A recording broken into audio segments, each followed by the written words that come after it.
for joining us here at the Weather Channel. I'm Christina Abernathy, and it's time for El Nino Focus. It is ocean and atmosphere working together that make El Nino a force for climate change. Jim Cantore explains in El Nino Focus.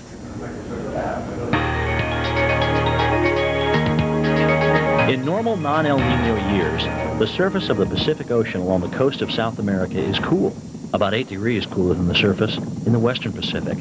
That's because of the trade winds. The prevailing trade winds in this part of the world are from east to west, and those winds push the ocean's surface along with them. That piles warm water up in the western Pacific. Sea level is about 1.5 feet higher near Indonesia than at Ecuador. And because the surface water is moved west, the cold water from deeper levels rises toward the surface off South America, sometimes to within 50 meters. That's called upwelling, and it's responsible for the cold surface temperatures. But in an El Nino, the trade winds diminish, and in some cases actually reverse. Without the trade winds, upwelling diminishes. The cold water from the depths remain far below the surface, and the surface warms. So it is this relationship between the wind and the ocean that causes the changes we know as El Nino. I'm Jim Cantore, the Weather Channel. All right, let's see what's going on out there and what we can expect. And in the western U.S., a bit of a lull until the next system moves in on Sunday afternoon, so you'll want to watch out for that. More rain and wind expected in the Pacific Northwest. While we head eastward, we're going to see the chance for some snow here and in the northeastern U.S., snow as well. And this is our travel trouble spot, so you want to look out for snow and for rain. And you may see snow in New York City and on into Boston, and then to the north, some icy conditions. Watch out for that. And as I mentioned, we'll also see the chance for snow here and in the northwestern U.S., rain, snow for the Cascades, and some windy conditions too. And we'll certainly see that in the morning hours on Sunday in the northeastern U.S., and fog reducing your visibility in the San Joaquin Valley. So give yourself a little extra time to reach your destination and take it extra slow out there, because again, you could have some areas of dense fog. Watch out. As far as those temperatures on Sunday morning, it's going to be quite chilly, with temperatures dropping down into the teens through the upper Midwest, although really nothing unusual for this time of year, certainly. We're going to see 20s down into the deep south, around Atlanta and Birmingham in the 20s, and 30s along the Gulf Coast.